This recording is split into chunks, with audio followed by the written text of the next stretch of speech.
Ingressar em uma universidade é o sonho de muita gente. Para chegar lá, é preciso dedicação e muito estudo. Quando o saldo é positivo e o aluno consegue uma vaga, sobram motivos para comemorar. Mas e quando esta alegria é prejudicada por conta da ação de colegas de turma que insistem numa prática nada saudável, o trote violento? Como fica o agressor? De quem é a responsabilidade? Do aluno ou da instituição? O que diz a lei? Este é o tema do fórum de hoje, que recebe aqui no estúdio para nos ajudar nessa discussão os advogados Fernando Assis Bontempo e Hugo Almeida. Mas antes vamos assistir a uma reportagem produzida pela equipe da TV Justiça. Antes do começo das aulas, muitos alunos passam pelo trote. Para muitos, uma combinação perigosa. Nessas festas, estudantes participam de brincadeiras e muitas vezes são obrigados a ingerir bebidas alcoólicas. Esse professor de Direito Constitucional afirma que quem pratica esses atos durante os trotes pode ser responsabilizado civil e criminalmente. Pelo artigo 146 do Código Penal, que é o crime de constrangimento ilegal, que hoje tem uma previsão de uma pena de detenção de 3 meses a 1 ano, ou multa. Trotes que acabaram em violência, tortura e até morte já aconteceram em alguns estados brasileiros, como São Paulo e Minas Gerais. Os incidentes levantaram discussões sobre até que ponto vão os direitos dos novos estudantes e também obrigaram algumas mudanças. Em algumas cidades, a solução encontrada para acabar com os trotes violentos foi a solidariedade. Entre as universidades que optaram pelo chamado trote solidário está a Universidade de Brasília. De acordo com a diretora de diversidade da UNB, há 2 anos eles adotaram o novo trote, que inclui serviços à comunidade e doação de sangue. Desde então, nenhuma ocorrência envolvendo os alunos foi registrada. Atualmente, os trotes não são mais autorizados e quem não cumprir a regra pode ser expulso. Temos um inquérito administrativo, né, sobre o fato, até a expulsão de um estudante que seja apurada a responsabilidade dele sobre o processo de constrangimento, né, psicológico ou levar à integridade física daquele estudante que se submeteu a essa atividade dentro do trote. Bom, para começar, gostaria de agradecer a presença de vocês aqui no estúdio do Fórum. Doutor Fernando, o trote é uma espécie de ritual de passagem, do estudante do ensino médio para o universitário. Mas o que diz a lei? A gente viu aí o exemplo da Universidade de Brasília, onde não podem alguns tipos de trote. E no resto do país? Bem, na verdade, a legislação que versa sobre o trote, em nível federal, ela é ausente. Nós não temos uma legislação específica em cunho federal que tenha o condão de fazer o enfrentamento desse tema. Só que, ao longo dos anos, nós já vimos noticiado incidentes tenebrosos com relação aos trotes, aos excessos praticados, que motivaram que os estados, como Rio de Janeiro, São Paulo, Rio Grande do Sul, Minas Gerais, editassem leis em seus estados para buscar exatamente inibir esse tipo de prática por parte dos universitários. E somado à legislação estadual, diversas também foram as universidades que baixaram portarias, resoluções, legislações internas à própria vida acadêmica, exatamente para buscar coibir, por meio de sanções, conforme passado até na reportagem, que vão até a expulsão de um acadêmico, o excesso nesse tipo de, que era para ser nada mais nada menos que boas-vindas aos novos calouros que estão ingressando em vida acadêmica. Agora, os alunos esperam por esse ritual de passagem, como disse aqui, ou há muita resistência por parte deles? Eu acredito que atualmente os alunos eles já têm essa opção, né? Ou participam ou não participam. Tem universidades mais tradicionais que ainda o trote é muito presente, mas estão tentando reverter essa situação para trotes saudáveis, né? Sociais, buscar ajudar a sociedade, uma recepção melhor para os alunos que acabaram de chegar. Existe, doutor Fernando, alguma lei quando se fala do trote violento? A legislação específica para tratar do tema não, mas em torno de todo o nosso sistema jurídico, nós temos diversas legislações que nós podemos já, mesmo na ausência dessa lei, fazer a aplicação. A mais marcante, creio eu, seria, com relação aos trotes violentos, a própria legislação criminal, que tipifica como sendo um crime o mero constrangimento ilegal, constranger uma pessoa em público, e até as lesões corporais, raspar a cabeça, agredir fisicamente, obrigar a ingestão de bebidas alcoólicas, etc. e tal, acabam sendo hipóteses que conseguem ser tipificadas dentro do Código Penal. Na legislação civil, também há um conceito muito amplo de que todo aquele que vier a causar dano a alguém deverá ressarcir esse prejuízo, esse dano causado. E aí também, por aplicação a esta legislação, a gente já conseguiria ter uma responsabilização imediata mesmo na ausência de uma norma geral específica. E na esfera administrativa pode ser até expulsão? Pode. A nossa Constituição ela garante que ninguém será submetido a nenhum tipo de sanção sem que haja uma previsão normativa. E aí existe a possibilidade dessa previsão normativa estar inserida dentro do contexto da universidade. Agora, essa legislação dentro da universidade, obviamente, só afeta quem já é universitário. Então, obviamente, vai sancionar aqueles que já fazem parte do corpo discente e nos termos que ali estiverem estabelecidos. Respeitado sempre a ampla defesa, contraditório, tem que se formar um inquérito, né, uma apuração dos fatos internamente para se chegar à conclusão da pena a ser aplicada nos termos da legislação interna. Doutor Hugo, e o que um aluno que se sente constrangido ou até é violentado, sofre algum tipo de violência durante um trote, o que ele deve fazer? Na esfera criminal, ele deve procurar a autoridade policial, né, registrar o boletim de ocorrência, que aí vai ser tomadas as medidas cabíveis para cada tipo de crime. Agora, a gente sabe que é dever das universidades, das instituições de ensino, coibir esse tipo de trote que vai além do simples ritual de passagem. A universidade também pode ser responsabilizada, o aluno pode entrar na justiça contra ela, caso ela não tome as providências? O Código de Defesa do Consumidor garante que qualquer estabelecimento deve preservar a sua saúde. Então, se a universidade entra num ponto complicado, porque se a universidade não teve o conhecimento, não teve ciência de que aquele trote ia acontecer, não teve como prevenir ou impedir, então ela fica de mãos amarradas nessa situação. Mas se ela teve o mínimo de oportunidade para que aquela violência não fosse causada, ela deve sim ser responsabilizada. E se algum funcionário, por exemplo, doutor Fernando, participa de um ritual desse que humilha o aluno, ele também pode ser penalizado e até perder o emprego? Pode, a responsabilidade dele é direta. Se houver participação de qualquer tipo de funcionário, vai tanto a ele quanto à própria universidade. É interessante quanto a esse ponto que nos estados onde já se criaram legislações para coibir a existência do trote violento, acabou havendo uma obrigatoriedade da universidade que é muito interessante, que não é apenas aquela de não permitir que não aconteça, mas de ter dentro do seu programa interno atividades que venham a incentivar os trotes solidários, que venham a desincentivar os trotes violentos, a transformar esse ritual de passagem em algo que seja de fato produtivo, construtivo, que venha a inserir na maior parte das vezes, né, esse novo universitário, esse novo adulto, né, a uma seara acadêmica que venha contribuir para o crescimento do país. Essas legislações são mais proativas nesse sentido, que é um ganho muito grande para todos. Agora, o senhor falou aqui do trote solidário, a gente mostrou na reportagem também. Mas vamos explicar melhor um pouquinho como é que funciona isso. Bem, o trote solidário, eu particularmente até quando ingressei na faculdade tive o prazer de ser troteado desta forma, né? Todos aqueles que estão ingressando, os calouros, eles são incentivados a, entre aspas, participar de uma gincana entre si, entre as salas que estão sendo formadas, para daí você conseguir um maior número de doações para uma casa, um orfanato que precise, doações de sangue, contribuições financeiras, participações em atividades que venham a construir mais conceitos solidários em casas de idosos, em orfanatos, em creches.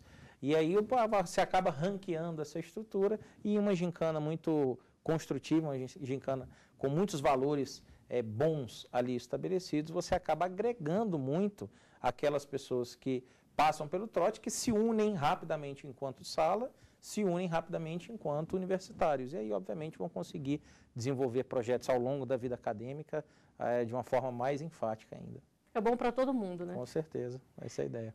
Doutor Hugo, o doutor Fernando falou aqui em conseguir doações. A gente vê muito nos sinais de trânsito, nos semáforos, os estudantes pedindo dinheiro. Isso é uma forma legal de fazer um trote, ou o estudante pode se considerar humilhado com aquela prática e recusar? Como é que é visto isso? Se o estudante quiser participar, se sentir livre para participar, então ele autoriza que isso aconteça. Agora, não é obrigado. Nenhum trote a pessoa é obrigada a participar. Ela só participa se sentir à vontade. Se ela sentir qualquer coação que vai gerar uma humilhação, ela tem toda a liberdade de recusar, não participar. Mas é o que o trote causa, que Se ele não participa, ele pode ser excluído socialmente dentro do grupo da própria faculdade. Pode sofrer algum tipo de pressão ali, sim, ou de discriminação. Posteriormente, acaba tendo, ele fica colocado à margem, né, da turma para não participar como todos os alunos. E o que pode, para a gente deixar bem claro aqui, o que pode e o que não pode durante um trote, de acordo com as regras da boa convivência? Qualquer excessos, né? O bom senso sempre vai prevalecer aí. Ultrapassando esse ponto que gera violência, humilhação, coação, já é proibido. Se a pessoa está livre para participar, até mesmo com uma liberdade, tem excessos que também são proibidos.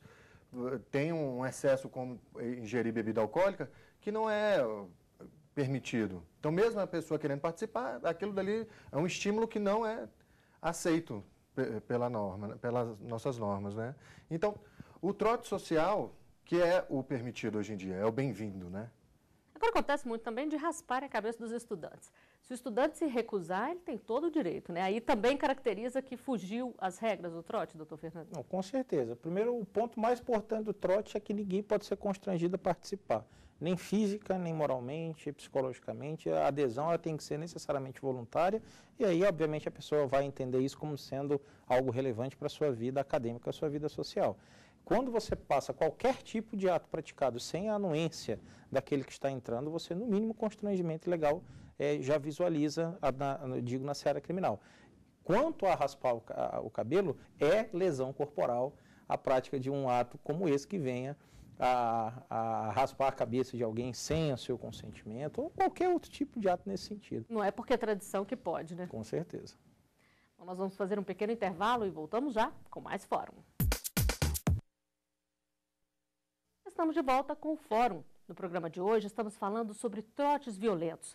E nós temos exemplos de ações como esta que entraram para a história, infelizmente de uma forma não muito bem vista, como a de um estudante de medicina da USP que morreu afogado em uma piscina em 1999. E mais recente, foram registrados casos de estupro em calouros de medicina, também da USP. Em Ouro Preto, Minas Gerais, também aconteceram casos dramáticos. Doutor Hugo, isso é comum em muitas universidades, essa questão do trote violento? Sim, as mais tradicionais, né, as mais antigas, ainda trazem esse trote e ele chega no ponto da violência, né? Lógico que o trote violento, que gera a morte, o estupro, nada disso é aceito por nem os próprios alunos, ninguém concorda com essa prática. Mas ainda hoje isso acontece nas universidades.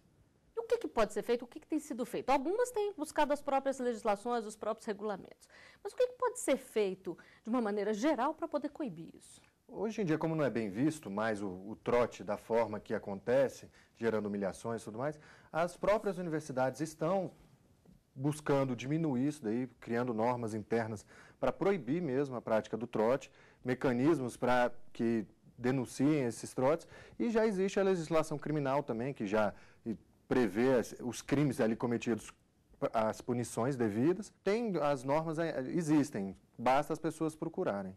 Existe algum tipo de fiscalização, doutor Fernando, nas universidades ou aí parte mesmo da denúncia feita pelos estudantes? Na maior parte das vezes precisa haver uma iniciativa dos estudantes, porque especialmente quando se pretende um trote que pode até não ter sido concebido inicialmente como sendo violento. Mas basta um começar que vai. Mas que nele já tem atrativos para a perda da razão, como o álcool, como a droga, etc. e tal, dificilmente esses trotes serão realizados dentro da instituição, dentro da universidade.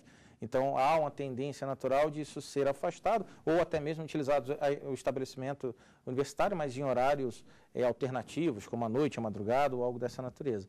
Então, fica muito complicado você manter uma vigilância durante 24 horas, durante o período de ingresso do semestre universitário, por parte da instituição. E aí acaba que a iniciativa dos estudantes em entrarem em contato sempre que houver a presença de um anúncio de um trote que está sendo dado por algum diretório acadêmico, algum grupo de pessoas, algum grupo de universitários, isso é o que tem movido, basicamente, na minha visão, a atividade de fiscalização. Agora, por que só agora começaram a acontecer tantas denúncias, a aparecerem tantas denúncias? Certamente não é porque agora apareceu a violência, né? A gente tem relatos de trotes violentos ainda dos anos de 1890, mas especialmente, acredito eu, hoje nós temos um acesso muito maior as informações. Hoje qualquer pessoa tem um celular que grava, que filma, e isso já imediatamente pode ser postado. E aí acaba que este fato, que é um fato antigo e deplorável, sempre o foi, se torna mais visível, mais alcançável para quem não faz parte disso. E isso acaba movimentando com uma ênfase maior a análise com relação a esse fato. Agora o doutor Fernando falou aqui das mídias sociais. Então, às vezes a gente vê realmente vídeos, fotos de situações constrangedoras e até de crimes durante esses trotes. Uma pessoa que não participou daquilo ali, mas que viu, que teve o acesso àquela imagem, ela também pode denunciar e pode pedir uma ação? Pedir a ação vai depender do tipo da situação de cada trote ali praticado. Mas ela pode sim levar ao conhecimento das autoridades para que tome as providências. Na mão da autoridade, ela vai saber se pode ser uma ação civil pública, que depende de quem vai ser o denunciante aí no caso, ou se for uma lesão praticada sobre aquela própria pessoa, só ela que poderá mover a ação cabível, a punição devida. Doutor Fernando, agora a gente falou aqui no início sobre casos dramáticos e violentos, inclusive os estupros que aconteceram com estudantes da USP. Até que ponto a questão do sexo entra nesses trotes? Porque, por exemplo, o estupro é um caso muito grave, mas e o assédio? Até que ponto o que pode e o que não pode durante um trote desse? O que se caracteriza um crime? Qualquer situação que venha a ser praticada sem a anuência, e a anuência é real, a anuência consentida. Na maior parte, por vezes, que a gente fala do estupro, a gente não tem que imaginar só aquela cena da agressão física, alguém segurando para ter conjunção carnal, não. O simples fato de você deixar uma pessoa embriagada ao ponto dela perder o sentido e não ter sequer forças físicas para reagir, isso também caracteriza lá o estupro de vulnerável. Então, na maior parte das vezes, inclusive, é assim que nos trotes acontece. O que, creio eu, que a gente deve sempre levar em consideração são os valores básicos, né, da anuência por parte de quem está participando e, necessariamente, o respeito à individualidade tanto do calouro quanto do universitário que está recebendo ele. O que a gente, infelizmente, vê é que acaba que dentro dessas estruturas do trote a gente sempre cria, por essência, uma relação de subordinação. A gente, por essência, acaba criando uma relação de submissão, no qual você tem o veterano e o calouro. E o veterano, pelo fato de ser veterano, acha que tem uma condição superior ao calouro. E na vida universitária, a antiguidade é posto, isso até ele pode levar isso. Só que essa mistura, quando inebriada com álcool, com drogas, etc. Tal, aí passa os atos de humilhação, como engraxo meu sapato, aí do engraxo meu sapato beije meu pé, o beijo meu pé pague meu lanche, fique nessa posição, e aí a coisa, infelizmente, acaba desandando. Então, a pessoa que eventualmente está ingressando em um meio universitário, ela necessariamente ter a sabedoria. Participar do trote é algo saudável, desde que o trote assim o seja. O que a gente precisa necessariamente é onde vai ser esse trote? Quem está participando? Se alguém te chama para ir para um beco ermo escuro, obviamente, independente da pessoa, é melhor pegar um caminho iluminado, né? A universidade está participando, dentro da universidade, então existe alguma tendência natural desse trote ser saudável. Agora, colocou bebidas, drogas, foi para lugares distantes, o horário não é conveniente, aí é melhor ligar o sinal de alerta e já sair, porque pode ser que aconteça algo ruim. Doutor Hugo, a gente está falando aqui do trote em combinação com álcool e drogas. O consumo dessas substâncias dentro da universidade, como que é visto? É proibido? É permitido o consumo de álcool, por exemplo? Não, aí vai de cada universidade, porque tem universidades que até permitem festas, né? Então o consumo de álcool é permitido em certas situações, mas devido aos excessos, tanto das festas, dos trotes, tem universidades que estão proibindo, limitando o consumo, né? O excesso está vindo a proibir o consumo de álcool nas universidades, sim. Agora, em Ouro Preto, que a gente citou aqui na abertura do segundo bloco do programa, as repúblicas são de propriedade da universidade. Como é que fica nesse caso? O que acontece dentro da república passa a ser responsabilidade da universidade também? Cada ato praticado vai ser responsabilidade de quem o praticou. Se a universidade tiver ciência do que está acontecendo e não tomar nenhuma providência, certamente será responsabilizada. Doutor Fernando, agora recentemente um aluno que foi vítima de um trote violento na Universidade de Medicina de São José do Rio Preto pediu transferência para a Universidade de Minas Gerais. Como é que fica nesses casos? A universidade é obrigada a dar essa transferência, a outra universidade é obrigada a recebê-lo? Legislação federal que versa sobre o tema, mais uma vez não tem. Aí nós vamos ficar nas mãos do bom senso, da razoabilidade e da diplomacia que exista entre as instituições. Embora, obviamente, é coisa dos mais sensatas a se pensar, a depender do nível de constrangimento, nível de exposição, que, de fato, a solução identificada seja exclusivamente a retirada daquele indivíduo de lá para que ele não conviva diariamente, né, o constrangimento com as pessoas que viram ele em determinada situação, em determinada desvantagem.